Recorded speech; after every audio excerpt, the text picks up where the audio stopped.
Manakala umat Islam sudah berada di garda terdepan, insya Allah TNI akan membackup, karena TNI bukan alat penguasa, tapi TNI adalah alat negara.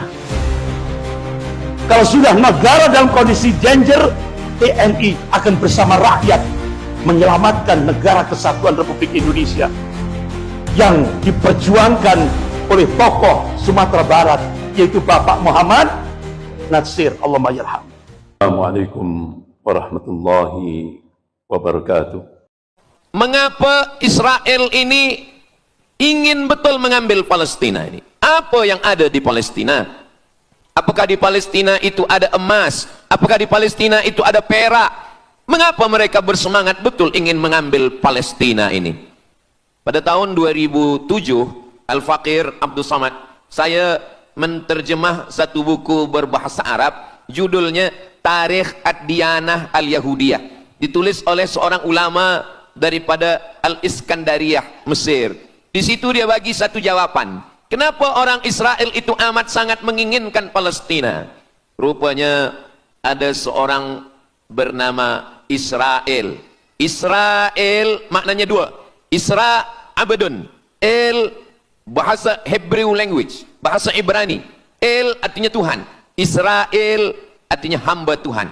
Tapi mereka punya makna yang kedua. Israel artinya al-musari' lillah. Al-musari' lillah, orang yang bergulat, orang yang mengalahkan Tuhan. Rupanya Tuhan pernah kalah.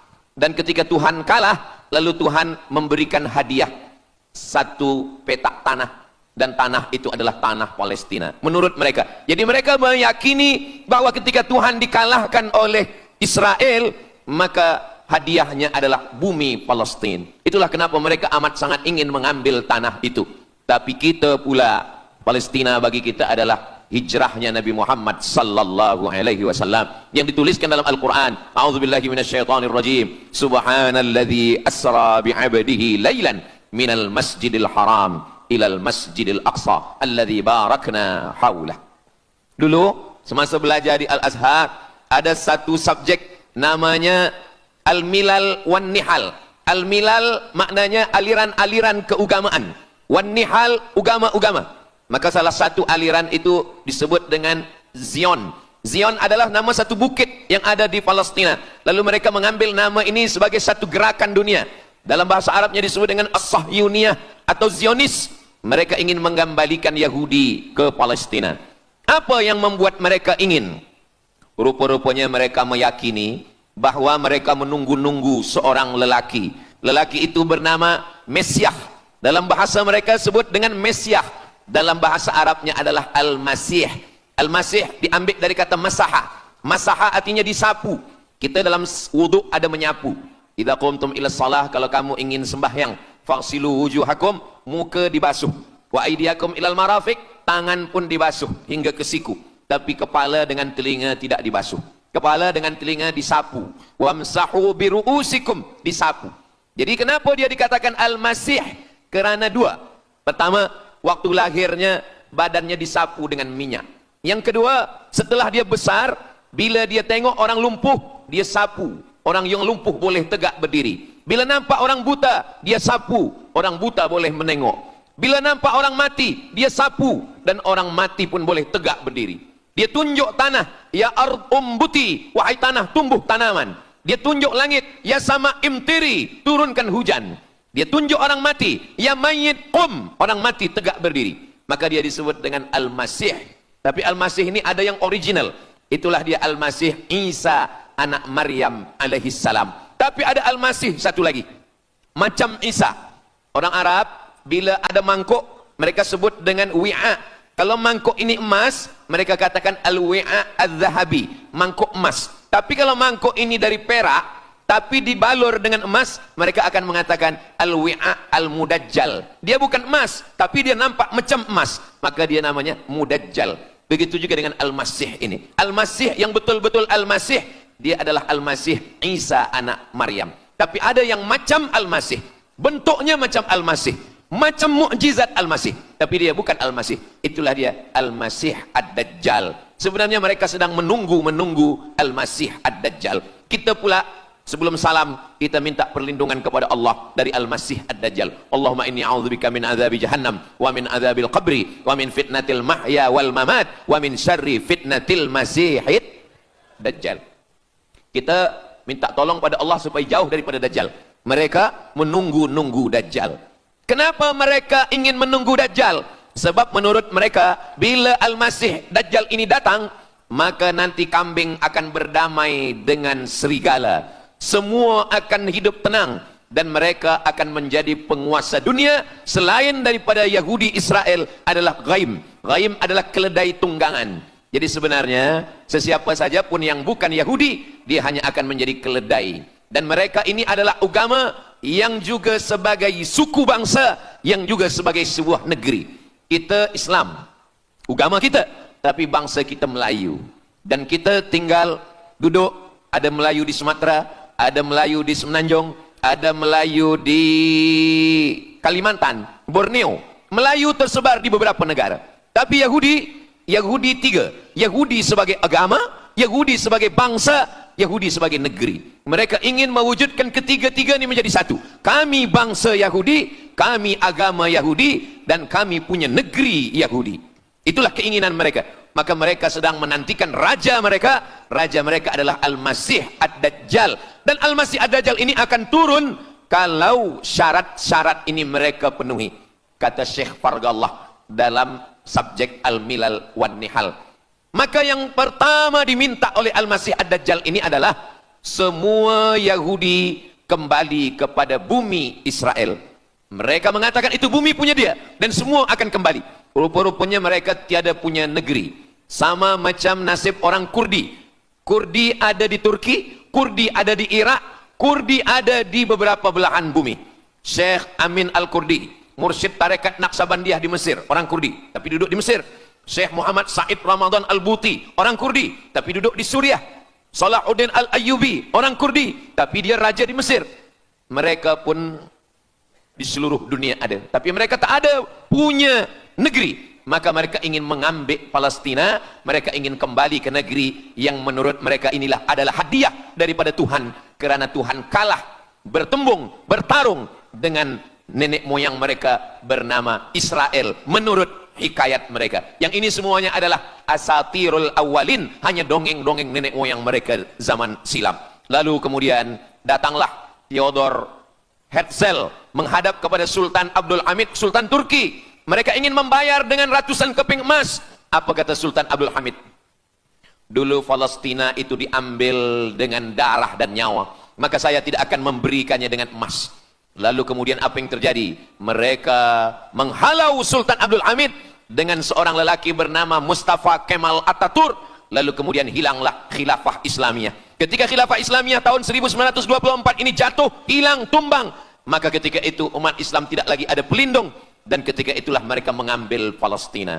Mereka merebut, mereka mengambil, seperti yang dikatakan Sayyidina Muhammad sallallahu alaihi wasallam, kamu akan diperebutkan seperti makanan yang ada di atas meja makan. Satu mengambil kakinya, satu merebut kepalanya, satu mengambil dadanya, dan tercabik-cabik, dicakar, dimakan, dipotong. Tak ada satu pun yang peduli. Alhamdulillah, kita malam ini masih peduli. Kita sedang mengajarkan kepada belia-belia, kita sedang mengajarkan kepada pemuda-pemuda Islam. Mudah-mudahan sampai anak cucu kita sampai hari kiamat masih lagi peduli kepada Palestina, insya-Allah. Allahu Akbar.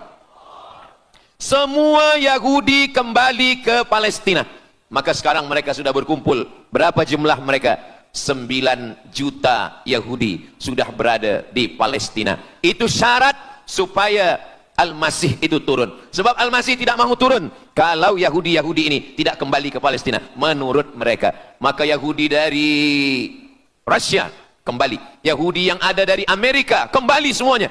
Dari mulai tahun 1946 sampailah hari ini 2025, tahun hadapan 2026, 80 tahun lamanya mereka sudah berkumpul menunggu kedatangan Al-Masih dengan cara berkumpul. Dan mereka yang datang ini hanya keturunan Yahudi dari puak ibunya saja. Yahudi ini tidak menerima dari puak ayah. Jadi kalau ada ayahnya Yahudi, emaknya tak Yahudi, dia tiada diterima. Sebab mereka guna dari puak ibu. Maka bila ibunya Yahudi, maka dia akan diterima. Ada satu Yahudi yang tidak diterima, Yahudi Falasha dari Afrika. Yahudi Farasani datang, mereka dari Ethiopia, mereka menyeberang ke Sudan, dari Sudan mereka masuk ke Mesir, dan mereka datang ke Palestina. Mereka pun nak masuk juga, tapi mereka tertolak. Sebab dia mengaku Yahudi, tapi kulit dia hitam. Saya tak tahu di tempat kita, tapi di tempat saya banyak juga Yahudi, namanya Yahudi pesek. Kulit dia hitam, hidung dia pesek, tapi otak dia Yahudi. Ini lebih berbahaya lagi. Mereka menyebarkan kebencian. Jadi sebenarnya Yahudi adalah makhluk yang paling unsuri, rasisme. Mereka tiada menerima selain daripada Yahudi. Siapapun yang datang ingin mengaku orang Yahudi, kalau ditengok nasabnya tidak sesuai daripada ibu, dia tidak akan diterima. Sedarlah wahai orang yang membela-bela Yahudi. Wahai orang yang membela Yahudi, kalau kamu bukan Yahudi, maka kamu tidak akan diterima, kerana Yahudi adalah agama, Yahudi adalah bangsa, dan Yahudi adalah negeri. Mereka ingin mewujudkan ini. Maka berdatanganlah Yahudi beramai-ramai, lalu mereka pun turun ke Palestina. Sampai hari ini mereka terus berdatangan. Lalu kemudian yang kedua, syarat Yahudi didatangi oleh Al-Masih, Mesias, mereka mesti menanam tanaman yang hijau. Jadi kalau mereka bayangkan, Al-Masih ini sedang berada di langit, dia selalu memandang ke bawah. Dia tengok, Yahudi dah berkumpul atau belum? Kalau berkumpul dia tak nak turun. Bila dah berkumpul semua ramai, baru dia turun. Dah berkumpul 5 juta, dia belum juga turun. Dah berkumpul 9 juta, dia belum juga turun. Rupanya yang kedua, dia ingin supaya tanah Palestina itu hijau.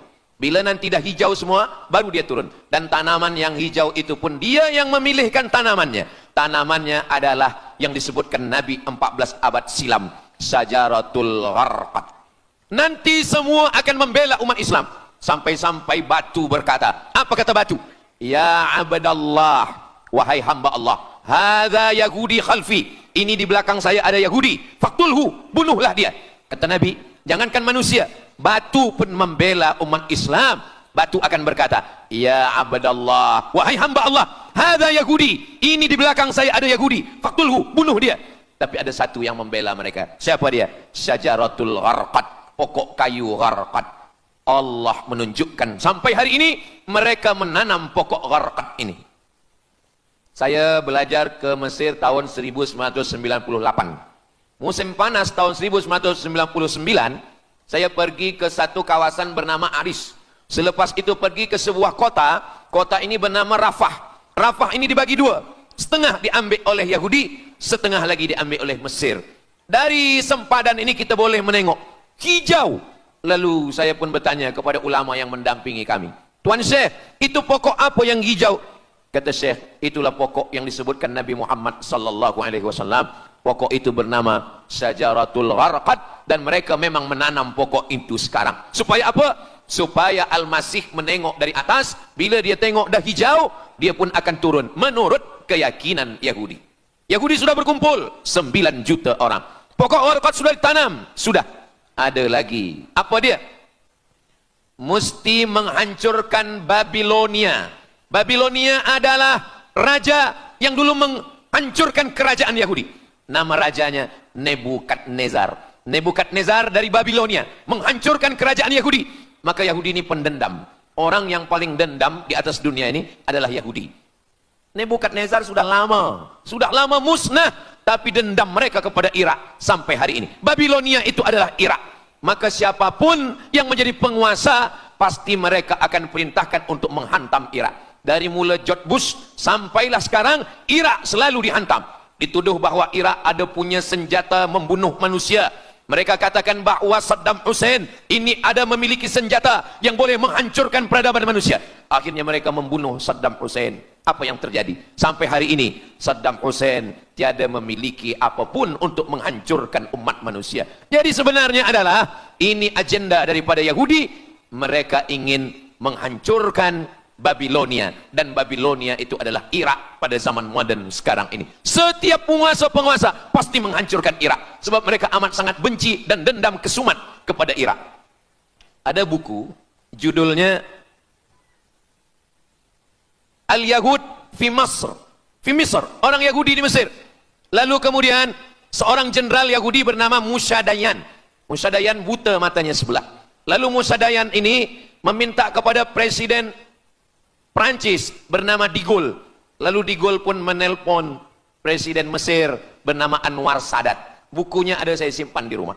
Dia katakan bahwa kepada Anwar Sadat, wahai Tuan Presiden Anwar Sadat, ini mami yang ada di Museum Mesir, Kaherah itu sedang sakit. Jadi untuk menyehatkannya mesti dibawa ke Prancis, ke Paris. Lalu disediakanlah pesawat terbang untuk membawa mami ini. Dulu saya pernah dengar tazkirah Ustaz Azhar Idrus, jangan anak panggil mak mami, sebab mami itu inilah mami Fir'aun.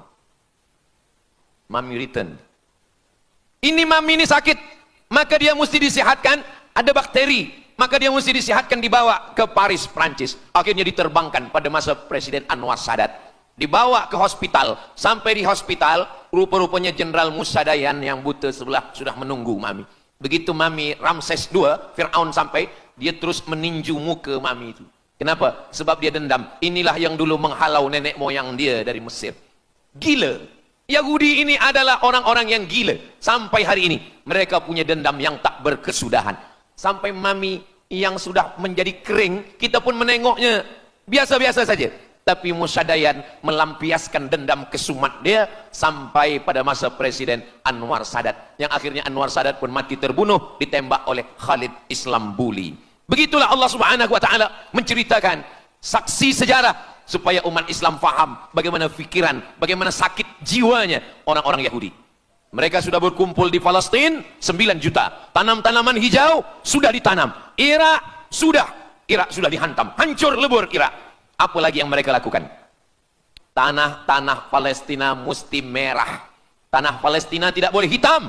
Tanah Palestina mesti merah. Apa yang membuat tanah Palestina merah? Merah kerana darah budak-budak, anak-anak yang tak berdosa dari Palestina. Jadi kalau ada orang yang hari ini terheran-heran, mengapa mereka membunuh budak kecil? Mengapa mereka menjatuhkan bom untuk menghancurkan rumah, membunuh perempuan yang hamil tiada berdosa? Tapi bila orang faham, dia mengerti. Sesungguhnya mereka ingin supaya darah anak-anak yang tiada berdosa itu tumpah. Kalau darah itu sudah tumpah, disitulah mereka menantikan supaya Al-Masih, Mesiah itu turun membela. Sebab itu adalah raja di raja mereka. Apa yang terjadi sebenarnya hari ini? Yang terjadi sebenarnya adalah mereka membangun, membina sebuah kerajaan dari khayal, dari fikiran gila. Maka ada seorang yang tidak percaya kepada Allah, dia atheist, dia tak percaya kepada Tuhan, namanya Roger Jarroudi, tapi akhirnya dia dapat hidayah, dia masuk Islam. Selepas masuk Islam, dia tulis buku bahwa Israel, Yahudi mendirikan negara berdasarkan mitologi, berdasarkan khurafat, berdasarkan kisah-kisah bohong, dusta, tapi mereka percaya dengan dusta itu. Lalu kemudian Roger Jarroudi ditangkap oleh pemerintah Prancis, dimasukkan ke dalam penjara. Bukunya diterjemahkan ke dalam bahasa Arab, diterjemahkan ke dalam bahasa Melayu. Roger Jarroudi, bagaimana orang Yahudi Israel membina kerajaan negara berdasarkan khayal, berdasarkan tipu, berdasarkan dusta, berdasarkan mitologi, berdasarkan asatirul awalin, dongeng-dongeng daripada nenek moyang mereka dulu. Lalu kemudian hari ini kita sudah menengok, darah itu sudah tumpah merata-rata di tanah Palestina. Kenapa Al-Masih, Mesiah belum juga turun? Kenapa belum datang juga Mesiah yang mereka tunggu itu? Rupanya ada syarat lagi yang belum. Apa dia? Mereka mesti membina satu yang disebut dengan Haikal Sulaiman, Temple of King Solomon. Mereka meyakini bahwa raja mereka adalah Solomon, dan dia ada sebuah kuil yang mereka sebut, mereka tulis bukunya, Temple of King Solomon. Di mana letaknya? Letaknya adalah di atas Al-Masjidil Aqsa. Mereka ingin menghancurkan Al-Masjidil Aqsa, diratakan dengan tanah. Nanti mereka akan bina Temple of King Solomon. Selepas itu mereka siapkan satu kerusi singgasana. Selepas itu nanti barulah turun Al-Masih, Mesiah yang dijanjikan menurut mereka. Yang semuanya ini adalah dusta, bohong, tipu daripada Zionis, kerana mereka ingin menguasai dan mereka ingin membuat sebuah negara yang sangat besar, yang negara itu disebut dengan The Great Israelian, Israel Raya. Dia dari 2 sungai. Biasanya orang membuat map itu rahasia. Map biasanya rahasia yang disimpan, tapi orang Yahudi Israel, mereka buatkan mapnya di dalam bendera mereka. Kita membuat sesuatu yang rahasia kita simpan, tapi mereka membuat satu garis biru di atas, satu lagi garis biru di bawah. Yang di atas itu adalah sungai Nil di atas, dan yang di bawah itu adalah sungai Efrat. Sungai Nil di atas, Afrika Utara, Mesir. Sungai Efrat di bawah, Sungai Efrat ada di Irak. Lalu di tengah itu ada bintang segi 6. Apa maknanya? Mereka ingin membina sebuah kerajaan yang luasnya dari Nil hingga ke Efrat. Itulah kenapa ketika mereka membuka embasi di Kairo, ketika Israel membina embasi di Kairo, ini Sungai Nil, ini bagian atas, ini bagian bawah. Kerajaan Mesir membagi embasi Israel tanah di bawah Sungai Nil. Mereka tidak mau. Mereka ingin membina embasi di atas Sungai Nil. Kenapa mereka tidak mau membina embasi di bawah Sungai Nil? Karena menurut mereka di bawah Sungai Nil adalah negeri kami. Orang membina embasi hanya di luar daripada kerajaannya. Jadi sebenarnya menurut pengakuan mereka, Mesir yang ada sekarang, semua yang ada di bawah Nil hingga ke Efrat Irak, itu adalah kerajaan mereka. Yang kalau mereka mewujudkan itu nanti, mereka akan menjadikan semua manusia ini sebagai keledai tunggangan. Alhamdulillah, itu disampaikan oleh Syekh Fargallah. Lalu kemudian kami membacanya, mempelajarinya, beliau bacakan di kelas, dan hari ini saya amat sangat bersenang hati. Tapi kita tetap susah hati dengan Palestina. Saya merasa senang hati sebab saya boleh menyampaikannya kepada para belia pemuda muslimin muslimat yang hadir malam ini. Macam mana suara saya, jelas tak jelas? Jelas. Yang saya sampaikan ini boleh faham? Alhamdulillah. Yang tak faham, nanti faham sendiri insyaAllah. Begitulah Allah Subhanahu wa ta'ala. Saya dulu pernah berjumpa dengan Syekh Muhammad Jibril. Lalu kemudian saya tanya Syekh Muhammad Jibril, Syekh, kenapa Allah membinasakan kaum Ad, kaum Samud, kaum Madian? Wa ila Samuda akhahum Salihah, wa ila Madiana akhahum Syuaiba, wa ila Adin akhahum Huda. Madian, Samud, Ad, semuanya musnah. Irama dzatil imad, Iram, hilang semuanya. Tapi kenapa Yahudi ini masih ada sekarang? Kenapa Allah tak musnahkan? Kata Syekh Muhammad Jibril, Allah Maha Kuasa untuk memusnahkan Yahudi, Israel. Senang saja bagi Allah. Innama amruhu idza arada syai'an ayyakula lahu kun fayakun. Yahudi Israel mati semua rata dengan tanah. Satu jeritan malaikat mati mereka semua. Allah goncangkan bumi, habis mereka ditelan bumi. Ya bunayya, wahai anakku, kalaulah Israel Yahudi ini mati, lalu kamu masuk surga dengan apa, kata dia. Sebenarnya Allah masih menyisakan Yahudi ini supaya kita berjuang. Sekarang ada umat Islam yang amat sangat lemah. Dia bukannya ikut berjuang, tapi melemahkan perjuangan orang. Bila ada umat Islam yang berkumpul beramai-ramai, solidariti tentang Palestina, dia berkata, katanya Allah Maha Kuasa, kenapa Allah tak binasakan? Dulu, arsalna alaihim tayran ababil, datang burung ababil, tarmihim bi'ijaratin min sijil. Mana ababil sekarang? Kenapa Allah tak kirimkan ababil? Saya pun pernah tanyakan ini kepada masyayikh, Syekh, kenapa Allah tak kirimkan ababil? Dulu ketika Abdul Muttalib memegang kunci Ka'bah, masa itu tak ada orang beriman. Abdul Muttalib bersendirian, lalu kemudian dia datang ke Ka'bah, dia letakkan kunci itu. Ya Allah, inna li hadzal baiti rabban yahmih. Saya sendiri seorang saja, saya tak sanggup untuk menolong Ka'bah. Inna li hadzal baiti rabban yahmih. Ka'bah ini ada pemiliknya, Ka'bah ini ada pelindungnya, Allah akan melindungi. Itulah mengapa Allah mengirimkan alam tara kaifa fa'ala rabbuka bi ashabil fil alam yaj'al kaidahum fi tadlil. Kenapa Allah kirimkan tayran ababil? Karena tidak ada orang beriman, hanya Abdul Muttalib sendiri. Tapi sekarang 2 miliar orang beriman yang bersyahadat asyhadu an la ilaha illallah wa asyhadu anna muhammadan rasulullah. Itulah kenapa Allah tidak mengirimkan tayran ababil. Itulah kenapa Allah tidak membuatkan goncangan. Itulah kenapa. Tapi sedikit banyak Allah mulai menurunkan pertolongannya. Kalau sudah datang pertolongan Allah Subhanahu wa taala, idza jaa nasrullah, kalau sudah datang pertolongan Allah, idza jaa nasrullah wal fath, kemenangan. Wa ra'aitan nasa yadkhuluna fi dinillahi afwaja. Insyaallah, alaysa subuhu biqarib. Subuh tak lama lagi. Pertolongan Allah pasti datang. Nasrum minallah wa fathun qarib. Hasbunallah wa ni'mal wakil. Ni'mal maula wa ni'man nasir. Wala haula wala quwata illa billahil aliyil azim. Kalau kita seorang cikgu, kalau kita seorang ulama, sampaikanlah kepada umat. Sebagai seorang ayah, sampaikan kepada anak. Sebagai seorang ahli keluarga, kita mesti ingatkan, buatkan baju dengan lambang, simbol, bendera penderitaan Palestina. Kalau kita menonton dengan keluarga di rumah, tontonkan bagaimana penderitaan anak-anak di Palestina. Saya di rumah ada gambar besar, gambar Palestina. Sehingga setiap kali tamu datang, kita bercerita, dia tanya, ini gambar apa nih Ustaz? Inilah gambar saudara kita yang sedang teraniaya di Palestin. Malam ini kita guna sorban. Kita pakai sorban yang mengingatkan kita kepada Palestin. Apapun yang kita lakukan, jangan lupa menyampaikan khutbah Jumat, kunut nazilah, Allahumma ansuril Islam wal muslimina fi Palestin. Kita sebentar lagi memasuki tahun baru untuk hitungan Masehi ya. Besok tanggal 1 2026, tahun penuh dengan fitnah, petaka dan bencana. Gelap sekali, sangat gelap. Tahun 2026 sangat gelap, sangat gelap. Banyak nyawa yang akan berterbangan, banyak air mata yang tertumpah, bahkan kering saking tak lagi ada air mata. Banyak perut yang kelaparan dan banyak bencana alam terjadi, peperangan di mana-mana. Berat yang akan dihadapi, seberat apapun, seluruhnya tetap harus dilalui dengan baik, dengan iman, dengan takwa, dengan yakin, dengan tawakal. Itu yang harus dipersiapkan mentalnya, mental iman, mental takwa, mental yakin, mental pasrah, dan mental untuk tetap tidak akan berubah.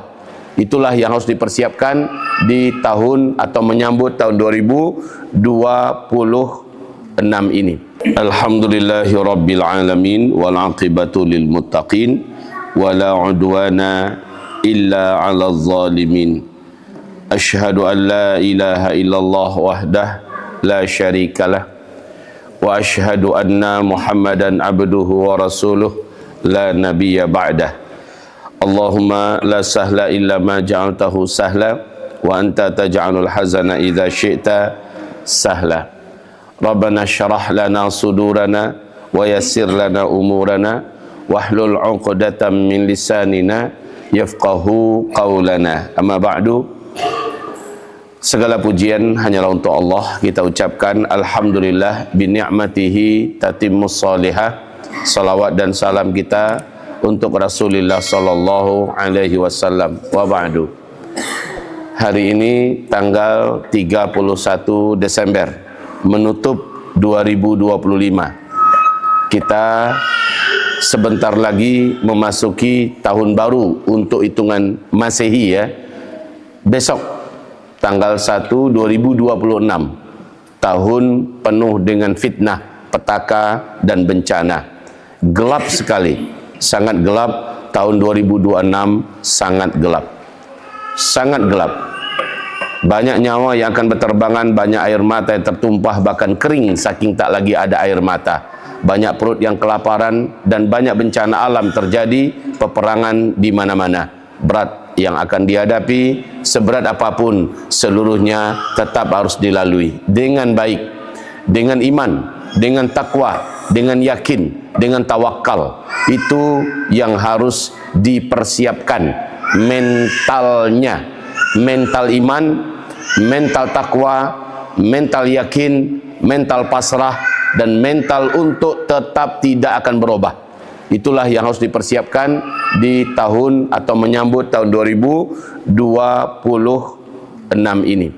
Tapi bagi kita umat Islam, 1447, tahun 47 ini dari 1400 adalah tahun di mana kita sudah dibukakan pintu-pintu fitnah tersebut oleh Allah Subhanahu wa taala. Semoga lulus semuanya. 1447.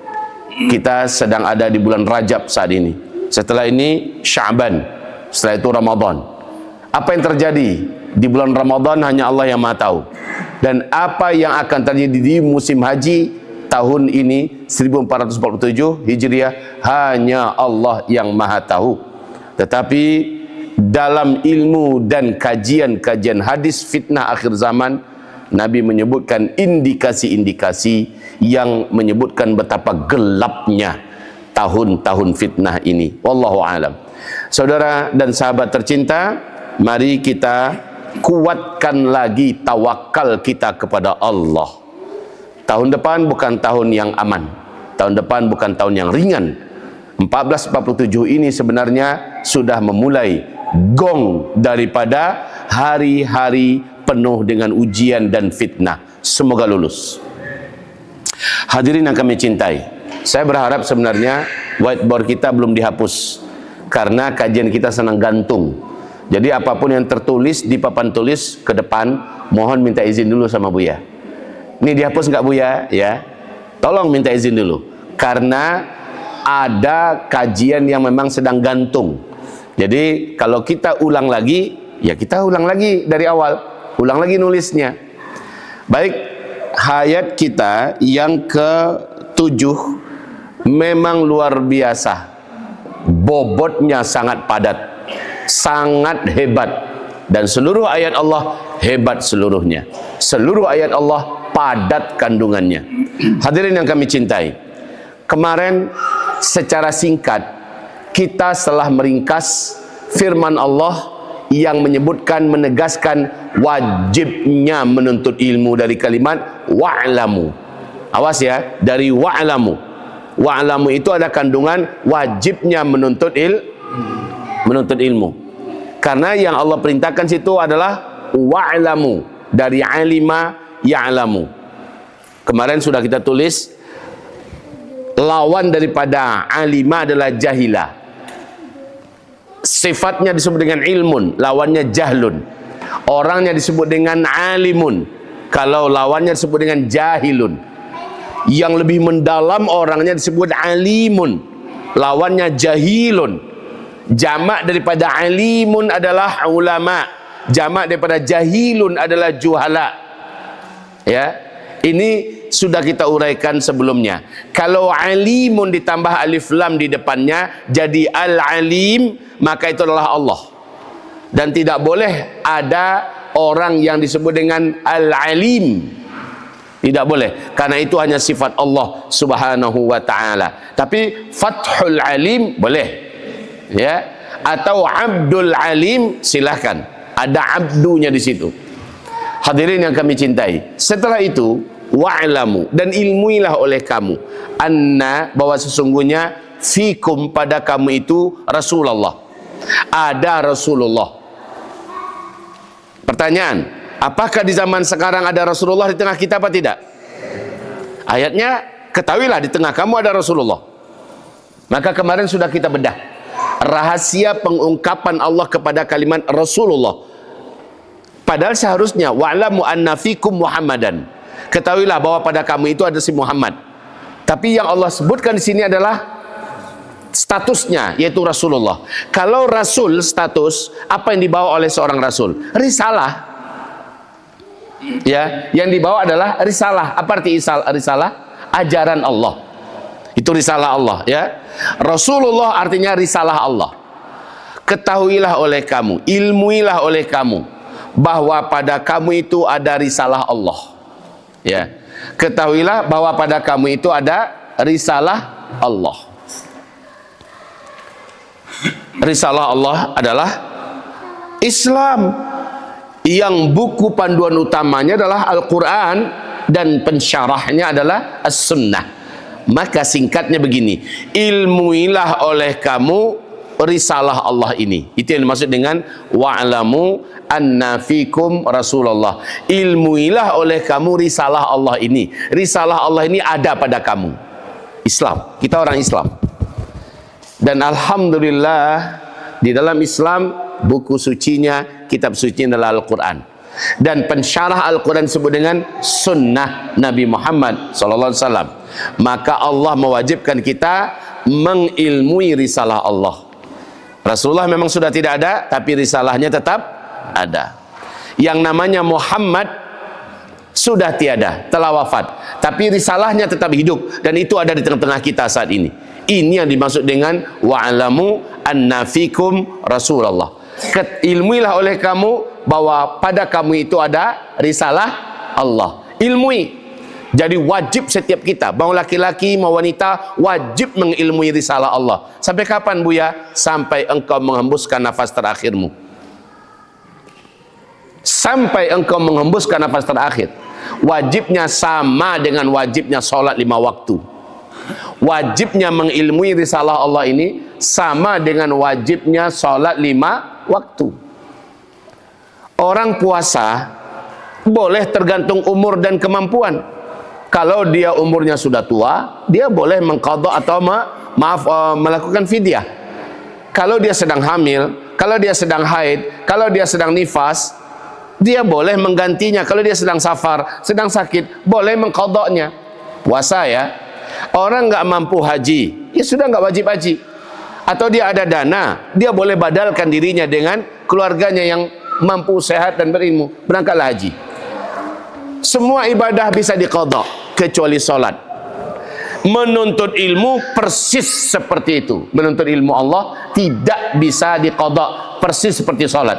Harus setiap kita mengilmuinya. Makanya wa'lamu anna fikum Rasulullah, ilmuilah oleh kamu risalah Allah yang ada pada kamu saat ini. Itu dia, wa'lamu anna fikum Rasulullah, ilmuilah oleh kamu risalah Allah yang ada pada kamu saat ini. Risalah Allah ini mendampingi hidup kita selama kita hidup.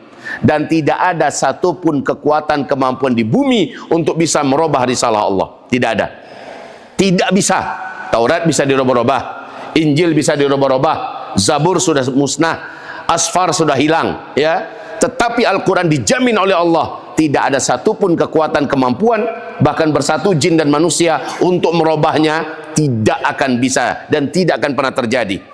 Inna nahnu nazzalna dzikra wa inna lahu lahafizun. Kami yang menurunkan Al-Quran ini dan kami yang akan menjaganya, kata Allah. Jadi ini sudah ada di tengah kita, ilmuilah. Wa'lamu anna fikum Rasulullah, ilmuilah oleh kamu risalah Allah yang ada pada kamu saat ini. Lanjut.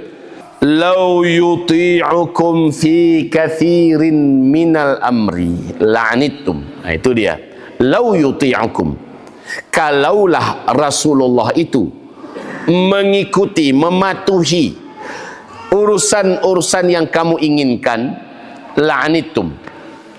Kalaulah Rasulullah itu mengikuti, atau kalau dibahasakan bahasa terkini, kalau risalah Allah ini ngikutnya maunya kamu, ngikutin maunya kamu, la'anittum, kamu akan syusyah, kamu akan capek, kamu akan kesulitan. Kalau risalah Allah itu ngikutin maunya kamu, la'anittum, pasti kamu akan kesusahan. Maksudnya apa? Kemarin sudah kami uraikan, ada beberapa sahabat kita yang tak hadir. Apa yang dimaksud dengan kalaulah Rasulullah itu mengikuti maunya kamu, pasti kamu lelah. Kemarin kita kasih contoh. Lembaga eksekutif, lembaga pemerintahan, pembuat hukumnya siapa namanya? Eksekutif. DPR adalah apa? Legislatif. Mereka yang membuat hukum. Sekarang lembaga apa, partai apa yang paling dominan di DPR dan yang sedang berkuasa? PDI dan Gerindra. Ini contoh ya. Mereka yang dominan, mereka yang terbanyak, mereka yang membuat undang-undang, memproduk undang-undang. Undang-undang yang mereka buat tentu yang sesuai dan yang sejalan dengan kemauan mereka. Betul tidak? Sementara partai-partai yang lain akan kesusahan. Kenapa? Tidak yang mereka maui yang dibuat di sini. Nah, itu maksudnya, kalaulah Sang Maha Pembuat undang-undang ini ngikutin maunya kamu, la'anitum. Kalaulah seandainya maunya pembuat undang-undang di DPR itu yang diikuti oleh orang lain, maaf, orang lain yang disuruh ngikutin dia, orang lainnya akan capek. Kemarin dengan waktu yang mudah saya contohkan, antum karena dekat dengan saya pembuat keputusan ini, saya orang dapur, saya akan memasak. Antum suka rendang, ini suka sup, ini suka ondel-ondel, ini suka macam-macam. Kalaulah maunya dia saya ikuti, akhirnya saya buat. Yang lain nggak suka, ada yang nggak suka rendang, yang beliau ini suka ikan, saya ikuti karena dia dekat dengan saya ikuti maunya beliau. Yang lain yang susah. Jadi kalau syariat itu ngikutin maunya orang karena kedekatan, maka yang tidak sesuai akan capek. La'anittum, kamu akan susah. Saya menetapkan bahwa laki-laki hanya boleh menikah satu wanita. Karena satu ini datang, Ustaz, saya tidak punya kemampuan lebih dari satu wanita. Saya tolong ditetapkan agar laki-laki menikahi satu wanita saja. Lalu apa saya katakan? Semuanya tolong dengar. Saya putuskan sekarang, laki-laki hanya boleh menikah satu wanita saja. Kasihan laki-laki yang perkasa, kasihan laki-laki yang kuat, kasihan laki-laki yang memiliki kebutuhan lebih. Padahal fitrahnya mereka adalah menikah 4. Kemudian karena ngikutin maunya dia, yang lain susah. Gitu contohnya ya. Lau yuti'ukum fi katsirin minal amri la'anittum. Kalaulah Rasulullah SAW mengikuti maunya kamu, apa yang dimau diikuti, yang lain yang susah, la'anittum. Karena antum kaya, antum minta haji tiap tahun, lalu saya katakan wajib haji tiap tahun, yang lain susah. Kenapa? Yang nggak punya duit gimana? Yang nggak punya kemampuan gimana? Susah yang lain, gara-gara ngikutin yang punya duit. Makanya alhamdulillah, ajaran Allah ini nggak ngikutin maunya manusia, tapi manusia yang disuruh ngikutin maunya Allah. Makanya untuk agar manusia punya bakat dan punya kemauan ngikutin maunya Allah, Allah tanamkan rasa cinta pada iman, dan Allah jadikan iman itu indah dalam hati. Coba lanjut ayatnya. Walakinnallaha, akan tetapi Allah, habbaba ilaikumul iman, Allah menumbuhkan rasa cinta kepada kamu, di dalam diri kamu, kepada iman. Allah tumbuhkan rasa cinta. Suka aja mendengarkan Allahu Akbar, Allahu Akbar, kumandang azan itu, senang dia dengar. Alhamdulillah, waktu sudah masuk. Alhamdulillah, Ramadan sudah dekat. Alhamdulillah, saatnya kita menyongsong 10 terakhir Ramadan. Kita bisa iktikaf, kita bisa berburu Lailatul Qadar, kita bisa puas-puas memborong pahala. Senang dia ketika mendekati atau memasuki kawasan maksiat, hatinya benci, ya. Itu adalah bentuk iman. Habbaba ilaikumul iman wala udwana illa 'alal zalimin. Asyhadu an la ilaha illallah wahdah la syarikalah wa asyhadu anna sayyidana wa habibana Muhammadan abduhu wa rasuluh la nabiyya ba'dah. Amma ba'du, qala Allah subhanahu wa ta'ala, ya ayyuhalladzina amanu taqullaha wa qulu qawlan sadida yuslih lakum a'malakum wa yaghfir lakum dhunubakum wa man yuti'illaha wa rasulahu faqad faza fawzan 'azima. Allahumma irhamna bil Qur'an wa sadaqallahul azim. Amma ba'du, ma'asyiral muslimin, alhamdulillah bi ni'matihi tatimmus salihah. Salawat dan salam kita untuk Habibillah Sayyidina Muhammad Rasulullah sallallahu alaihi wasallam. Amma ba'd, kemarin kita membahas surat Al-Hujurat ayat yang ke-6. Kita dudukkan tentang manajemen langit terkait menerima isu, khususnya isu yang membawa dampak negatif, bisa menjatuhkan kehormatan orang beriman, orang soleh, solehah, bisa menyebabkan orang itu terperangkap dalam bencana, fitnah, sehingga dia akhirnya dibuang, dikucilkan, dibenci, dimusuhi, ditangkap, disiksa, bahkan mungkin dibunuh. Bisa juga berdampak kepada yang tidak atau di luar daripada yang kita semua bisa terima. Hartanya dirampok, dirampas, ya, dan kemudian dia dibuang ke luar negeri, ya, dan sebagainya. Semua berita-berita apapun yang menyebar sampai kepada kita, dan berita itu terkait dengan kehormatan orang beriman, terkait dengan agama kita ini, wajib, kata Allah, lakukan tabayyun. Penyampai berita orangnya digelari fasik.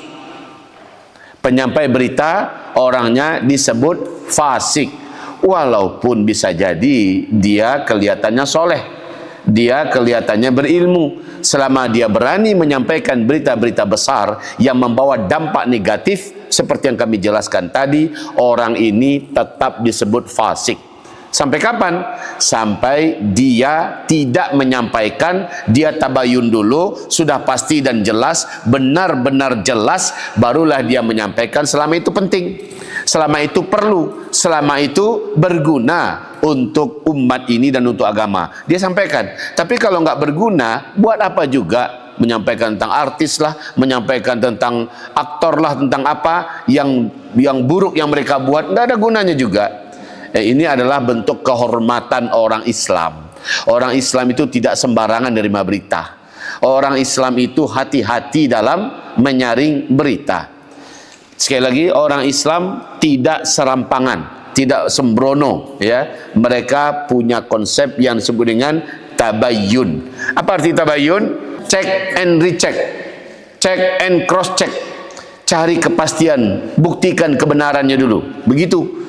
Selama belum terbukti, selama belum pasti, dia tahan mulutnya, dia tahan dirinya, dia tidak akan sesumbar, dia tidak akan menyebarkan. Baiklah, masalah kita selama ini, sekian puluh tahun Al-Faqir Dzulkifli Muhammad Ali ini hidup, sepertinya tabayun ini lemah diamalkan oleh umat.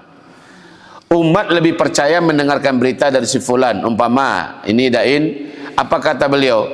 Buya udah nggak suka dengan kamu, ya. Buya ingin kamu mengundurkan diri, Buya ingin kamu pergi saja dari sini. Beliau langsung percaya, ya. Beliau langsung percaya dengan disampaikan. Tabayunlah. Kalau dikatakan sumbernya adalah dari Buya, tabayunlah. Tabayun itu ke siapa? Kemarin kita sampaikan ada dua cara. Cara yang paling tinggi adalah langsung ke sumber orang yang diberitakan. Tabayunlah.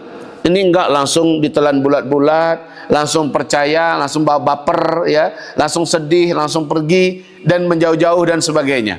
Itu tidak benar. Tabayunlah, benar enggak? Jangan terlalu cepat kita untuk menelan bulat-bulat. Ini penting. Sejauh ini bahasa orang atau saya segan, nanti kalau langsung ke ustadz, langsung ke buya, gimana ya rasanya nggak enak. Lalu kamu telan mentah-mentah dosa itu. Kamu telan mentah-mentah yang haram itu bagaikan bangkai yang disodorkan pada kamu, kamu telan mentah-mentah. Tolong stop dulu, ya. Katakan, saya belum percaya sampai saya dengar langsung dari lisannya. Begitu, ya. Saya belum percaya sampai saya dengar langsung dari lisannya, dari pengakuannya. Begitulah adab tabayun itu. Jadi tabayun tidak sembrono langsung percaya. Selama ini atas nama sungkan dan segan, kita biarkan mulut kita makan bangkai saudara kita. Nggak boleh. Tabayun itu sekali lagi, datangi, dengarkan langsung dari lisannya. Itulah sikap yang tepat, yang benar. Yang disebut dengan tabayun itu dia. Minta bukti, minta kejelasan, minta kepastian. Hatta antusibu qauman bijahalatin. Agar kamu tidak menimpakan suatu vonis, suatu keputusan terhadap diri seseorang sementara kamu sendiri belum mendapatkan bayinahnya, sehingga itu disebut dengan anjahalatin, bijahalah, ya. Dalam keadaan jahil kita vonis dia, lalu setelah itu fatusbihu ala ma fa'altum nadimin, kamu pasti menyesal atas apa yang kamu lakukan. Pahala kamu mengalir kepada orang yang kita vonis, kemudian dosanya kamu tampung sebanyak-banyaknya. Allah. Sampai kapan? Sampai dia meninggal, sampai kita mati.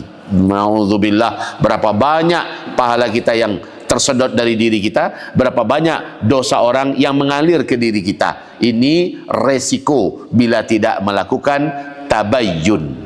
Kita sempurnakan firman Allah Subhanahu wa taala ayat ke-7 sekarang. A'udzu billahi minasyaitonir rajim. Silakan.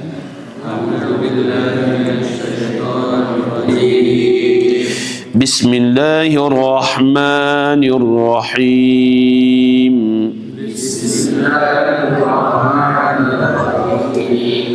Wa'lamu, dan ilmuilah oleh kalian,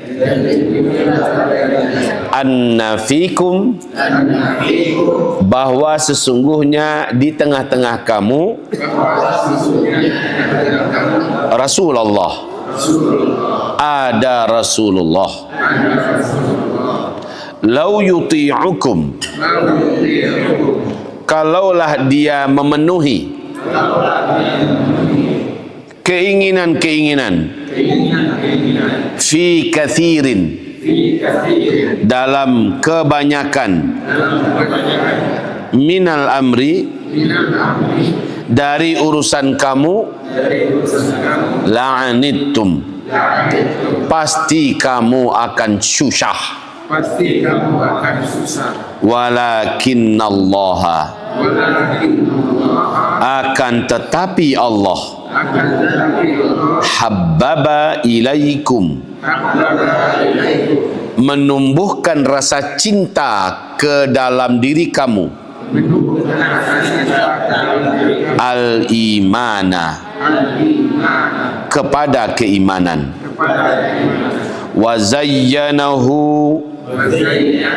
dan Allah menghiasi, fi qulubikum, di dalam hati-hati kamu, iman tersebut, wa karraha, dan Allah menjadikan tumbuhnya rasa benci, ilaikumul kufra, di dalam diri kamu kepada kekafiran, wal fusuqa, dan kepada kefasikan, wal isyana, serta benci kepada maksiat.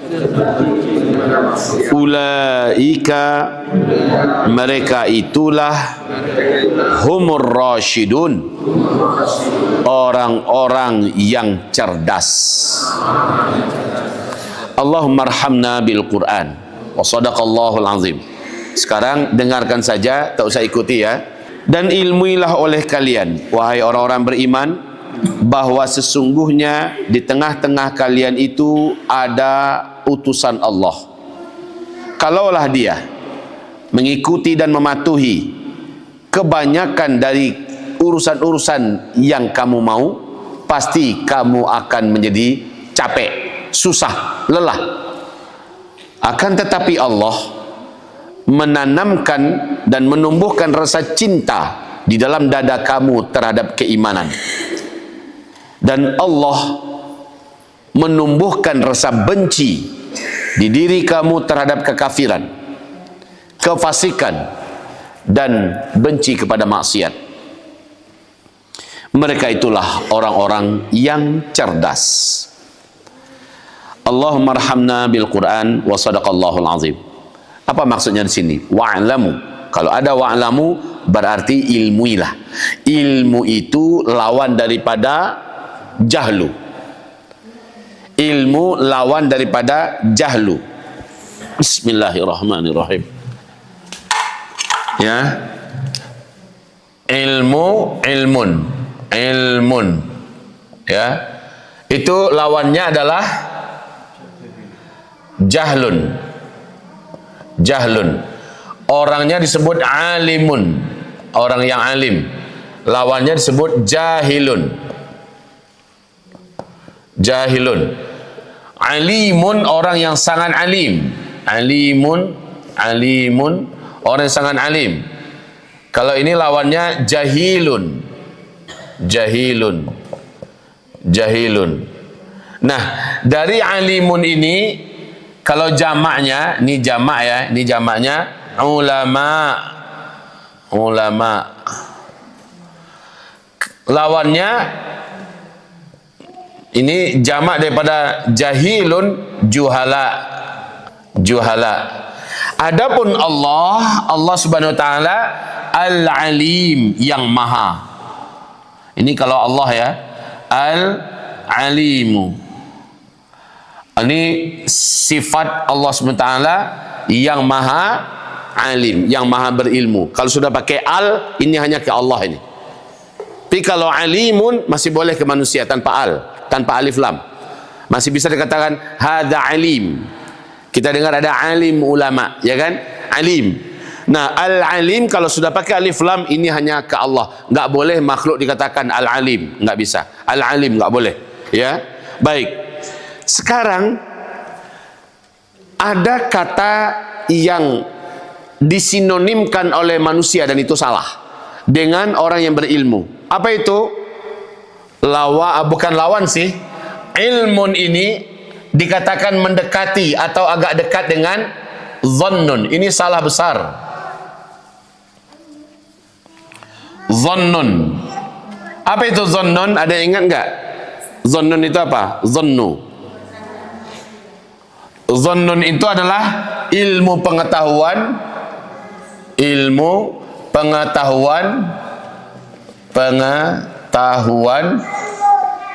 temuan manusia, temuan atau buatan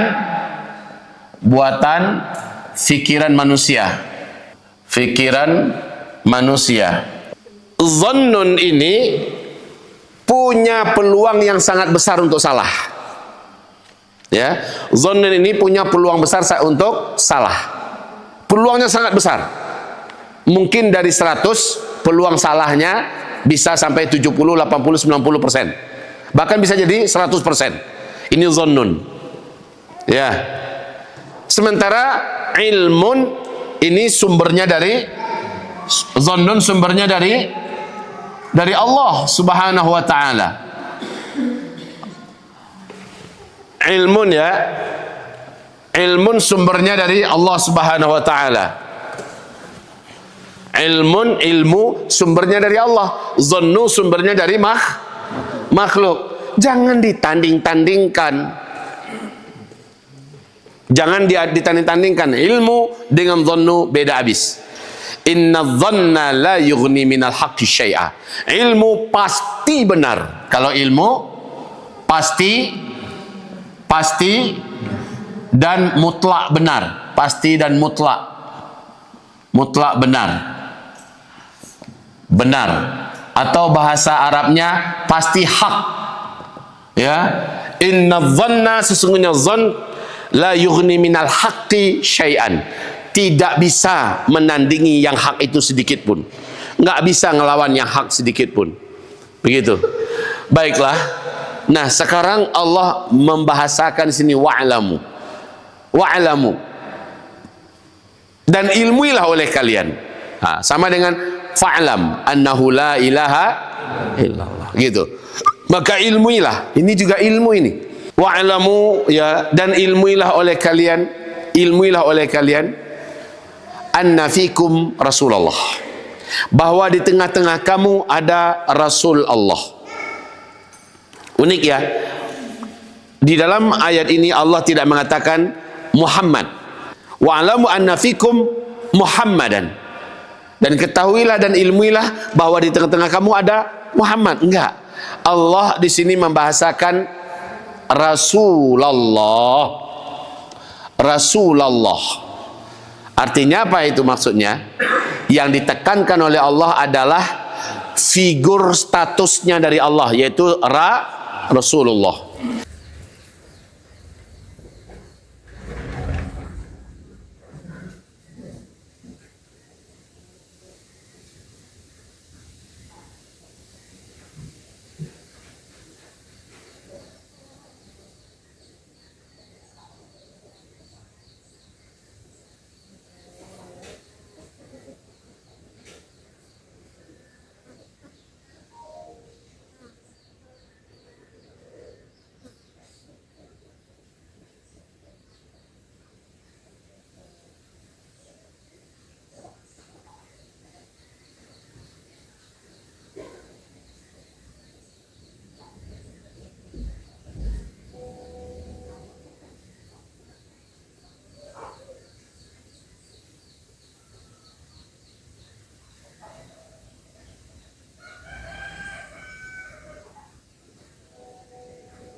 Tapi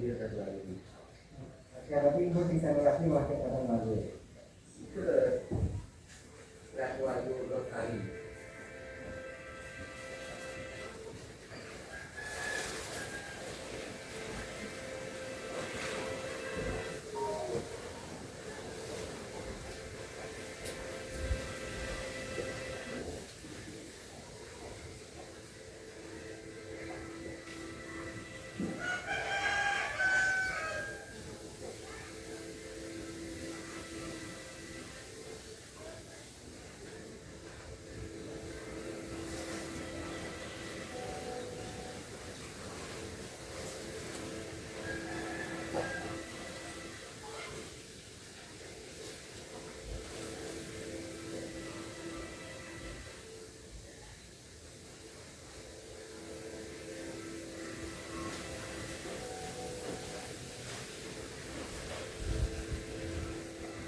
depan untuk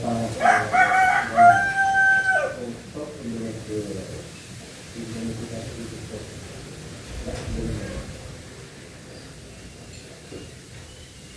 ini panjang dalam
Dengannya berat. Oh, ya, yang aku pilih ketambahan kalau masuk ya. Jadi kalau kilo ya. Ini. Tak perlu. Ini berapa?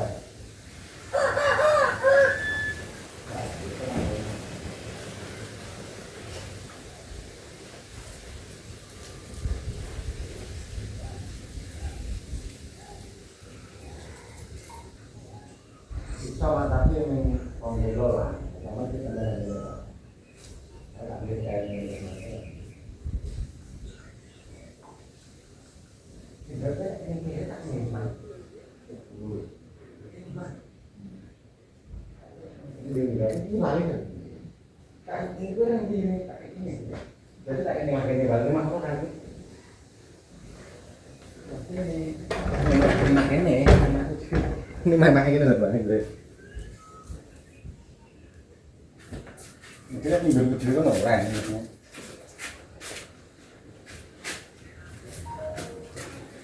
Tak jelek minggu ke mana nih? Jelek.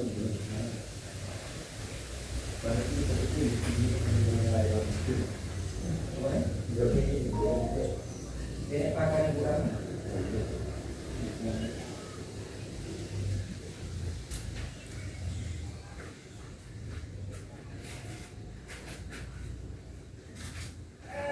Tak cukup air kan?